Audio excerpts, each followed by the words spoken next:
Alan, namatay ako ngayong araw. Kakaiba ito sa aking inaasahan. Akala ko lang ng pagkamatay magdadala sa akin sa isang mundo na mahamog at malabo. Pero ang lugar na ito ay singlinaw ng kristal. Mas makatotohanan kaysa sa buhay ko dyan sa mundo. Nakakapag-isip ako. Nakakapagsalita. Nakadarama. Matapos ng trahedya, naramdaman kong humiwalay ang aking kaluluwa. Kakaibang pakiramdam, pare.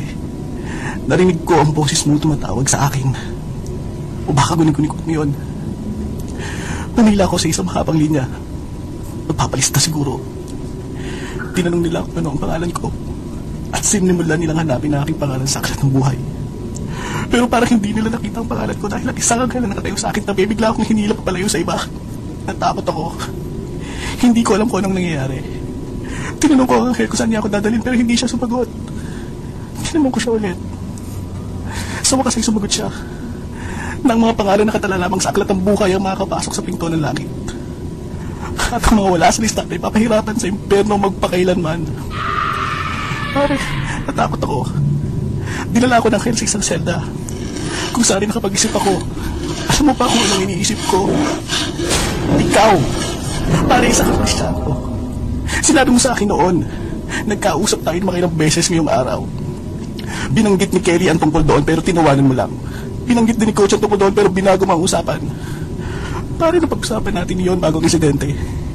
Ang hindi ko lang maalis sa aking isip ito, pare. Bakit hindi mo sa akin sinabi kung paano maging Kristiyano? Sinabi mong kaibigan kita.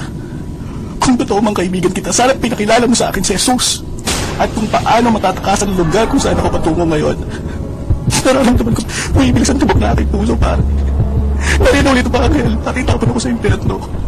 Narinig ko na sila papalapit sa kulungan ko. Narinig ko na dati ng pero, di ba itong tinatawag yung dagat-dagatan ako? Nagulitahan ko. Natatakot na ako. Hindi. Ang mga anghel ay nasa pinto na. Pumapasok sa pinuturo nila. Kinatalagkan nila ako palabas ng pinto na parang isang hayop. Naamoy ko na ang amoy ng masupre na parang nabubulok na kable. Nakikita ko na ang bangin na kung saan nasaan ang impyerno.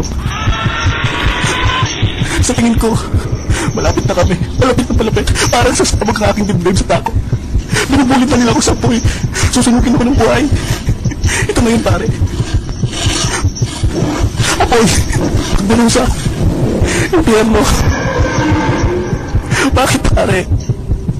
Bakit hindi mo sa akin pinakilala si Jesus? Jesus. Yung kaibigan. Mike. Sana narito ka.